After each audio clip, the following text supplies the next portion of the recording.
इंसान क्यों भगवान ने बनाया है? सोचने समझने की शक्ति, दया, विवेक, ये चीजें क्यों दी है हमें कि हम दूसरों की सहायता कर सके, वरना हमें पशु ही बना देते भगवान। क्या फर्क है हम में और उनमें? अगर हमें बस अपना पेट भरना है, बच्चे पैदा करने हैं, यही सब अगर करना है तो इंसान और पशु में फर्क ही कितना रहा। तो दूसरा लक्षण है दया। तीसरा है पवित्रता। जितनी पवित्रता होती है, घर हो, परिवार हो, आप जितना साफ सुथरा रखेंगे उतनी लक्ष्मी आती है। कहते हैं गंदगी होगी तो दरिद्रता आएगी। तो पवित्रता रखें, ये धर्म का तीसरा लक्षण है। चौथा लक्षण है तपश्चर्या। चलिए, घर को, शरीर को तो अब आजकल नए नए शैम्पू, साबुन इत्यादि आ गए हैं, जितना साफ कर सको उतना अच्छा, उतने चमकते हैं हम। लेकिन ऊपर से जितनी चमक है, मन उतना ही काला है, उतने ही गलत विचार है मन में, वाणी उतनी ही खट्टी है या कड़वी है। तो जितना साफ हम अपने घर को या अपने ऊपरी सुंदरता को रखते हैं, उतना मन को भी रखें, विचारों को शुद्ध रखें, वाणी को मीठी रखें। जो भी बोले 100 बार सोच समझ कर बोले, क्योंकि शब्द वापस नहीं आते। और अगर आप कहे कि भाई इतना समय नहीं है हमारे पास कि बैठकर 100 बार सोचे हम कुछ बोलने से पहले, मत सोचो। सिर्फ एक बार इतना सोच लेना कि जो भी कहने जा रहे हो, यही अगर कोई और आपसे कहेगा तो आपको कैसा लगेगा। और अगर आप कहेंगे भाई मुझे तो अच्छा नहीं लगेगा, तो किसी और से भी मत कहना। क्योंकि थप्पड़ चाहे गरीब को मारो कि अमीर को मारो, लगता दोनों को ही जोर से है। ऐसा नहीं कि गरीब को तो आदत है भाई जितना भी मार दो तकलीफ नहीं होगी, और अमीर को आदत नहीं है तो उसे एक थप्पड़ भी बड़ी जोर की लगती है। दोनों को उतना ही लगता है। तो आप कुछ भी कहेंगे, अगर आपको वो चीज बुरी लग रही है तो उसे भी उतनी ही बुरी लगेगी, उतनी ही तकलीफ पहुंचेगी। ये दुआएं और बद्दुआएं क्या होती है? यही चीजें हैं। दुआ क्या है? आपने कभी किसी का बहुत अच्छा किया, भला किया, उसने आपको दिल से आशीर्वाद दिया, दुआएं दी कि भाई इसने मेरी सहायता करी, भगवान इसकी रक्षा करे। वो दुआएं कब काम आती है? जब आप पे कोई बहुत बड़ा संकट आने वाला है। कई बार हम कहते हैं ना कि लगा था ये बहुत बड़ा संकट है, पर छोटे में टल गया, बहुत कुछ बड़ा हो सकता था। समझ लेना उस समय किसी ना किसी की दी हुई दुआएं आड़े आई थी आपको बचाने के लिए। उसको दुआएं कहते हैं। लेकिन बद्दुआएं भी ऐसे ही काम करती हैं। आपने कभी किसी का बहुत दिल दुखाया था, अब आप कोई कार्य करने जा रहे हैं, बड़ी मेहनत की आपने उस कार्य में, सब कुछ मान लीजिए आपने दांव पे लगाया हो, और वो काम बस सफल होने ही वाला है। आपको लग रहा है कि बस हो गया ये काम, और अचानक सब कुछ उल्टा पड़ जाता है और आप समझ ही नहीं पाते कि काम असफल हो कैसे गया। उस वक्त किसी की बद्दुआ आड़े आ गई थी। तो किसी का दिल मत दुखाइए, इससे बड़ा पाप और कुछ नहीं है। बाकी सारे पाप बाद में आते हैं। किसी भी इंसान, पशु, किसी का भी अगर आप दिल दुखाते हैं तो बहुत बड़ा पाप है। पांचवा लक्षण है तितिक्षा। अर्थ, भगवान जो भी दे उसे प्रसाद समझकर ग्रहण करो। जो भी दे, दुख हो, सुख हो, जो भी परिस्थितियां हो, उसे प्रसाद समझकर आप ग्रहण करिए। क्योंकि वो हम सबसे ज्यादा सयाने हैं, हमसे ज्यादा ज्ञानी हैं। आपने, हमने भविष्य नहीं देखा, उन्होंने देखा है, उनको पता है सब क्या सही है इसके लिए, भविष्य में क्या गलत है, किस वक्त इसे क्या देना है मुझे, उन्हें पता है कि नहीं। एक बात बताइए, आप ज्यादा होशियार कि ठाकुर जी? आप भी हो सकते हैं, भगवान ने आपको दिमाग दिया है। बताइए, आप ज्यादा होशियार कि ठाकुर जी? जोर से। तो क्यों इतनी होशियारी लगाओ? हर चीज में इतने प्रश्न, ये क्यों हुआ, वो क्यों हुआ, ऐसा क्यों नहीं होता। वैसे उन पर थोड़ा तो भरोसा रखिए। दुख आते हैं, ये तो पिक्चरें देख देख कर अलग ही हमने तरीका बना लिया है कि दुख आते ही भगवान पर चिल्ला चिल्ली करना, उन्हें दोषी ठहराना। कितने तो एक काम नहीं हुआ भगवान बदल लेते हैं, कहीं और प्रसाद चढ़ाकर देखते हैं, किसी और के धाम जाकर देखते हैं। इतना भी भरोसा नहीं है भगवान पर।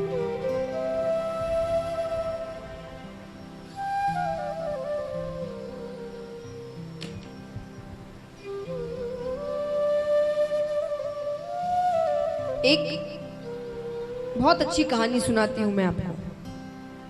अगर आपने सच में ये कहानी समझ ली या इसकी सीख को समझ के अपने जीवन में उतार लिया, तो अगली बार अगर आपके जीवन में दुख कभी आएंगे भी तो आप उसका सामना बड़े अच्छे से कर पाएंगे, अगर आपने इस कहानी को ठीक से समझा तो।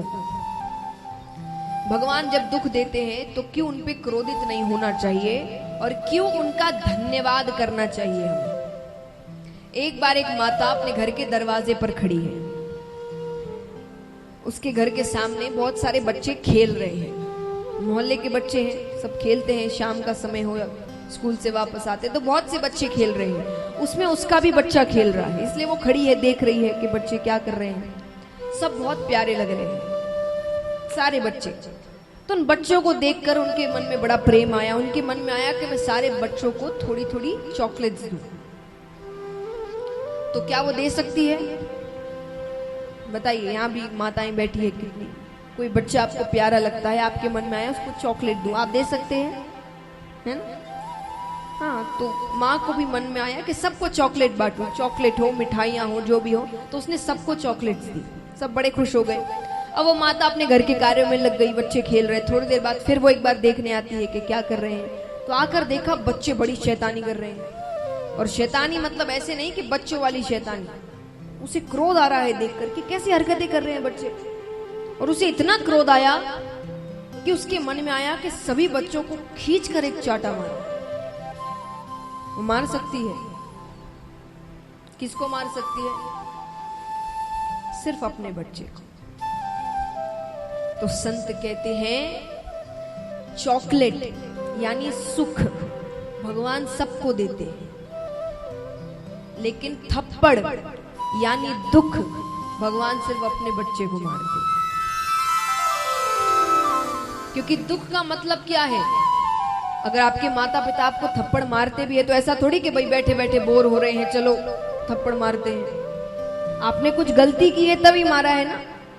तो दुख आए हैं इसका मतलब ये थोड़ी कि भगवान बोर हो रहे हैं चलो किसी ना किसी को दुख देकर देखते हैं। आपने कुछ गलती की है, उसका परिणाम भगवान आपको दे रहे हैं कि सुधर जाओ, तुमने गलती की थी, इससे सीखो और आगे जाकर ये गलती मत दोहराना। तो अगली बार दुख आए तो भगवान को धन्यवाद करना कि आपने हमें अपना बच्चा समझ के हमें अपनी गलती समझने का मौका दिया। तो सोचना कुछ कि क्या ऐसी गलती की थी कि मुझे ऐसा परिणाम मिल रहा है। तो पांचवा लक्षण है तितिक्षा यानी भगवान पर भरोसा, कि वो जो दे उसको प्रसाद समझकर ग्रहण करो, कि उन्होंने जो किया है सही किया है, वो सोच समझकर करते हैं हर चीज। अब स्त्रियों के लक्षण के बारे में भी बताया गया है कि स्त्रियों के क्या लक्षण हैं, खास करके उनके लिए जिन्होंने गृहस्थ जीवन ले लिया है या शादी कर ली है। तो कहा जाता है कि आप घर को साफ सुथरा रखें। जो पवित्रता में भी बताया गया कि जितना साफ सुथरा होगा घर, उतने घर में लक्ष्मी आती है, गंदगी होगी तो दरिद्रता आएगी। फिर कहा गया कि आप हर वक्त मुस्कुराते हुए रहें। बहुत मुश्किल है, और जिनके घर में छोटे बच्चे तो और ज्यादा मुश्किल है। पर आपकी मुस्कुराहट के पीछे भी कहा गया है कि आप, क्योंकि देखिए बहुओं को, पत्नियों को क्या कहा जाता है, घर की कौन है? लक्ष्मी। तो ये ज्यादा, जितनी ज्यादा खुश होंगी लक्ष्मी उतनी आती है। ये जितने चिंता में, गुस्से में रहेंगी उतनी दरिद्रता आएगी। तो देखिए अभी आपके ऊपर भी है, आपको घर में लक्ष्मी चाहिए तो इनको खुश रखो। क्योंकि देखिए हम सोचते हैं कि हम बाहर जाकर काम कर तो हम ये काम करने वाले हैं, आपको तो फिर भी संडे के दिन छुट्टी मिल जाती है, पर जो घर में पत्नियां रहती हैं उनको संडे के दिन ओवर टाइम करना पड़ता है, लोग ज्यादा बढ़ जाते हैं घर में। तो कभी ये ना सोचे कि हम अकेले काम करने वाले, हम काम करके आए हैं तो हम घर आए तो हमारा मूड अच्छा रखो, अच्छे से बात करो। तो आपको क्या पता उनको घर में कितनी चिंताएं हैं, कभी हो सकता है उनका भी मूड खराब हो। तो दोनों को समझने की जरूरत है। लेकिन ये बात मैं नहीं कह रही हूं, आप सोचे कि महिला है तो महिलाओं का साथ ले रहे हैं। सच्ची बात कही गई है, धर्म के लक्षण है, वो जितनी खुश रहेंगे उस घर में उतनी लक्ष्मी आएगी। हुए जितना हो सके। तो महाराज और कहा गया पतिव्रता धर्म का पालन करे। पतिव्रता एक धर्म है, उसके कुछ नियम हैं, उन नियमों का पालन करे। अब देखिए आजकल अलग अलग व्रत आ गए हैं, दो दो व्रत आने लगे हैं। तो एक पतिव्रता हुआ और आजकल पत्नी व्रता ज्यादा चल रहा है। उसके बारे में भागवत जी में कुछ बताया नहीं गया अभी तक। तो पतिव्रता धर्म का पालन करे। फिर कहा गया, ये चीज आजकल ज्यादा मानी नहीं जाती, पर कहा जाता है कि अपने पति का नाम मुख से नहीं लेना चाहिए, जो असल नाम है। कहते हैं उससे उसकी आयु घटती है। ये ऐसी कोई बात नहीं है कि उनको बड़े रूप दिया गया इसलिए नाम कहा गया, उनकी आयु घटती है उससे। पति का नाम मुख से नहीं लेना चाहिए, जो असल नाम है। कोई और नाम से आप बुला सकते हैं, पर पति का असल नाम मुख से नहीं लेना चाहिए। गांव में अभी भी लोग मानते हैं। एक प्रसंग सुनाती हूं मैं। एक बार एक महिला अपने जेठ जी की बेटी के साथ एक कथा में जाती है। जेठ जी की बेटी का नाम चंपा था। तो कथा में जाती है। अब कथा में भजन कीर्तन भी बीच में होते हैं। तो महाराज जी ने भजन गाए, जय रघुनंदन कंस निकंदन देव की नंदन त्वम शरणम। अब सब गा रहे हैं सिवाय उस महिला के। क्यों? क्योंकि उसके पति का नाम था देवकी नंदन।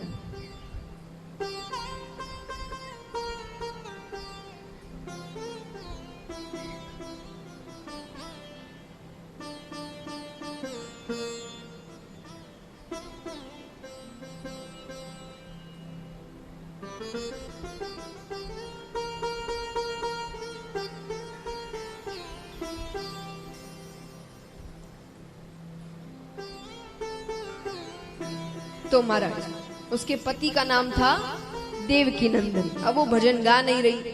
अब अचानक देखते देखते महाराज जी की भी नजर उन पर पड़ती है। तो महाराज जी को बड़ा अजीब लग रहा है कि पंडाल में बैठे हर व्यक्ति ने भजन गाया है सिवाय उस महिला का। तो महाराज जी ने गाते गाते उस महिला की तरफ इशारा किया, आप भी गाएं। महिला को लगा तो महाराज जी ने भी मुझे देख लिया। तो फिर वो चंपा की तरफ देखती है और गाती है, जय रघुनंदन कंस निकंदन चंपा के चाचा त्वम शरण।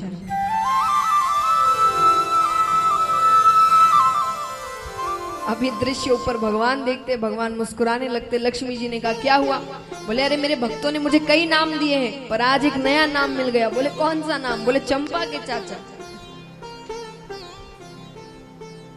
तो ये विनोद की बातें हैं, लेकिन जो बातें बताई गई है, नाम मुख से नहीं लेना चाहिए। तो ये धर्म के कुछ लक्षण हैं। फिर कहा गया कि दान के बारे में हमें कुछ बताइए। दान कब करना चाहिए, किसे करना चाहिए? सुखदेव जी कहते हैं, ऐसे दान आप जब भी करो आपको बहुत फल प्राप्त होता है, लेकिन कुछ विशेष दिन हैं, अगर आप दान करते हैं तो आपको बहुत ज्यादा विशेष फल प्राप्त होता है। जैसे 2 आयन होते हैं, उत्तरायण दक्षिणायन। आप उस समय अगर दान करते हैं आपको बहुत फल प्राप्त होगा। अक्षय तृतीया के दिन अगर आप दान करें तो आपको बहुत फल प्राप्त होता है। घर में किसी का जन्म हो तो आप दान करिए, या किसी की मृत्यु हो जाए तो आप दान करिए, आपको बहुत फल प्राप्त होता है। लेकिन दान भी किसे करें? सुपात्र को, जो उसका सही उपयोग करेगा, जिसको सच में जरूरत है। कुपात्र को दान करोगे, दान उल्टा पड़ जाएगा। यानी वो जो गलत कार्य करेगा उसका परिणाम आपको मिलेगा, क्योंकि धन उसे आपने दिया है। और धन भी शुद्ध हो, इसलिए कहा जाता है आपकी जो अच्छी कमाई है उसका 10% दान करना चाहिए। इससे धन की शुद्धि होती है। अगर काला धन लाया और उसको दान में लगा दिया तो कोई फल प्राप्त नहीं होगा। तो भगवान भी ऊपर से देखते हैं। तो आपकी जो अच्छी कमाई है उसका 10% आपको दान करना चाहिए। तो महाराज दान के बारे में बताया गया।